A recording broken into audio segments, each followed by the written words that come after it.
बोल रही हाँ मिठू भट्ट उर्फ असचद भट्ट दी बेवा ने नासर महर ते बेवा ने साढ़े तिन्ना दे हामन जेड़े ने पिछले साल 1.5 साल तकरीबन हो गया उन्होंने कतल होया। उन्होंने 12 तरीक चौथे महीने की जड़ा ना 2023 कतल किया गया नासर फजल चेची की बैठक दे विच। कोई इन्ना खास वकूआ नहीं सी है ना इन्नी कोई खास गलबात सी।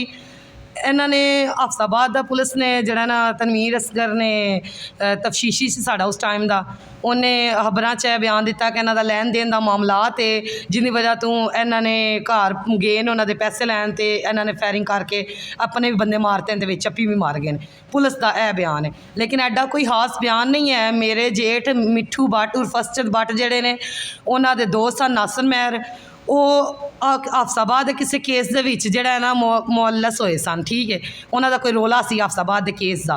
डिंगा थाना ने कहा कि भाई जड़ा ना हफ्साबाद वाले डिंगे वाले कहा कि भाई इन्हों बुलाओ इत्थे ते भाई इत्थे बरामद कराओ। हफ्साबाद वाले जो डिंगे थाने आए नासर महर ते इन्होंने जड़ा ना हफ्साबाद पुलिस आके उन्होंने फड़ के लै गई। असचद भट्ट जेड़े ने उन्होंने जाके नाल निसार टंडाले वाला लिया तो उत्थे जाके इन्होंने नासर महर नूं हफ्साबाद लैके आए 2.5 लाख रुपया नगद तो 2.5 लाख का चैक हफ्साबाद के थाने च दे के उत्थे दा मामलात क्लीयर करा के आए। उस तो बाद भा नासर नूं इस चीज़ का किसी डिंगे थाने के मुलाजम ने कहा कि जड़ा है ना फजाल सान चेची ने गल की कि जड़ा नासर महर की वीडियो बना के ना पुलिस थाने दे विच जुत्तियां मारन दी ते मैनू दवो तो मैं जड़ा ना फेसबुक ते चाड़नी। जदों भा नासर नूं गल पता लगी तो उन्होंने जड़ा ना फजल चेची नूं कॉल की उन्होंने चाचू कहते सन।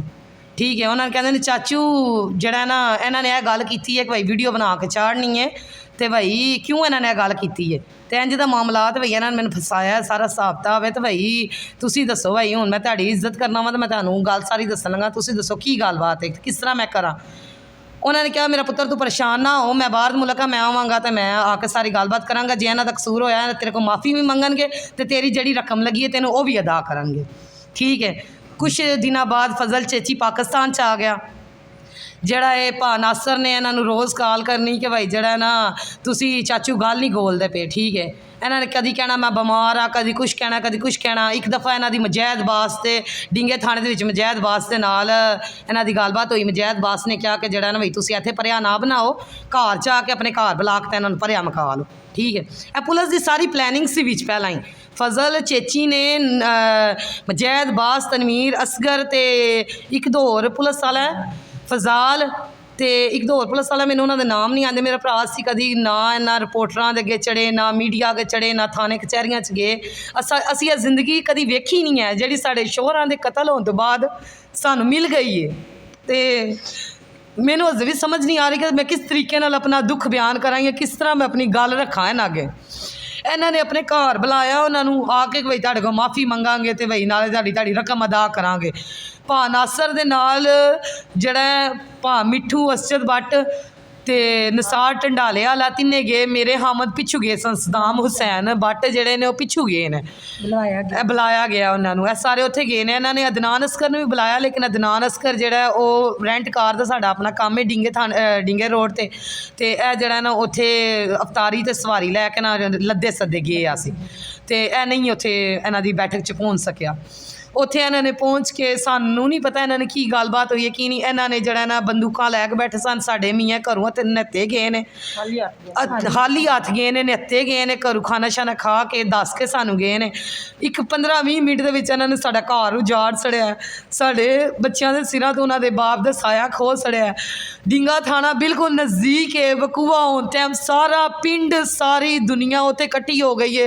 असी इकट्ठे हो गए हाँ उन्होंने साढ़े कोलों मोटरसाइकिल बह के गए ने लंघते गए ने तो उन्होंने क्या फजाल ने यूनस डड्डी फजाल ते फजला ए 2-3 बंदे गए ने बशीरा पांडी इन्होंने क्या कि तुहाडे बंदे उत्थे बैठक च मरे पे जे जाके चुक लो। साढ़े कोलू कह के बंदूकां लैके गए कह के गए। पुलिस काफ़ी देर बाद उत्थे आई है पुलिस मौके पर मौजूद नहीं आई पूरा पिंड कमरे च फेर टुर के हर शै वेख तक टुर गया तो उस बाद पुलिस आई है।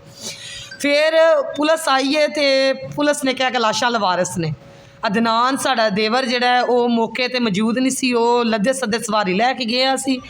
ਉੱਥੋਂ ਉਹਨੂੰ ਪਿੰਡ ਦੇ ਬੰਦਿਆਂ ਨੂੰ ਫੋਨ ਕੀਤਾ, ਤੇਰੇ ਭਰਾਵਾਂ ਨੂੰ ਗੋਲੀ ਵੱਜ ਗਈ ਹੈ ਤੇ ਤੂੰ ਨਾ ਇੱਥੇ ਆ ਜਾ। ਇਹ ਨਹੀਂ ਕਿਹਾ ਕਿ ਤੇਰੇ ਭਰਾ ਮਾਰ ਗਏ ਨੇ, ਕਿਹਾ ਗੋਲੀ ਵੱਜ ਗਈ ਤੂੰ ਇੱਥੇ ਆ ਜਾ। ਇਹ ਆਉਣ ਲੱਗਾ, ਇਹਦੇ ਰਾਹ 'ਚ ਰੋਣ ਪਰੇਸ਼ਾਨ ਲੱਗ ਪਿਆ, ਨਾਲ ਇਹਦੇ ਦੋਸਤ ਵੀ ਸਨ, ਸਾਰੇ ਆਉਣ ਲੱਗੇ ਨੇ। ਇਹਨੂੰ ਆਪਣੀ ਹੋਸ਼ੋ-ਹਵਾਸ ਕਾਇਮ ਨਹੀਂ ਸਨ ਰਹੇ, ਜਿੰਦੇ ਦੋ ਜਵਾਨ ਭਾਣ ਮਰ ਜਾਣ ਉਹਨੂੰ ਹੋਸ਼ੋ-ਹਵਾਸ ਕਿੱਥੇ ਕਾਇਮ ਰਹਿੰਦੇ ਨੇ। ਇਹਦੇ ਦੋਸਤਾਂ ਨੇ ਕਿਹਾ ਅਦਨਾਨ ਇੰਝ ਕਰ, ਤੂੰ ਮੇਰਾ ਭਰਾ ਇੱਥੇ ਗੱਡੀ 'ਚ ਵੈਸੇ ਵੇਖ ਕੇ ਆਉਂਦੇ ਕੀ ਸੂਰਤ ਹਾਲ ਹੈ, ਕੀ ਪਤਾ ਕਿਸੇ ਨੇ ਝੂਠ ਬੋਲਿਆ ਹੋਵੇ।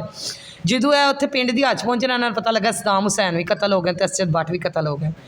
ਉਹਨਾਂ ਦੇ ਘਰ ਗਏ ਨੇ, ਬੈਠਕ 'ਚ ਇਹਨਾਂ ਦੇ ਦੋਸਤ ਵੇਖ ਕੇ ਆਏ ਨੇ, ਉਹਨਾਂ ਨੇ ਆਖਿਆ ਅਦਨਾਨ ਵਾਕਈ ਤੇਰੇ ਭਰਾ ਕਤਲ ਹੋ ਗਏ ਨੇ, ਉਹਨਾਂ ਨੇ ਮਾਰ ਸੜੇ ਨੇ।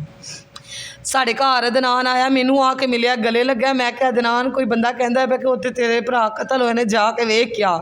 ਉਹਨੇ ਕਿਹਾ ਭਾਬੀ ਮੇਰੇ ਦੋਸਤ ਗਏ ਸਨ, ਵੇਖ ਕੇ ਆਏ ਨੇ, ਵਾਕਈ ਗੱਲ ਸੱਚ, ਉਹਨਾਂ ਨੇ ਮੇਰੇ ਭਰਾਵਾਂ ਨੂੰ ਕਤਲ ਕਰ ਛੜਿਆ ਤੇ ਮੈਂ ਹੁਣ ਉੱਥੇ ਹੀ ਚੱਲਾਂ ਵਾ।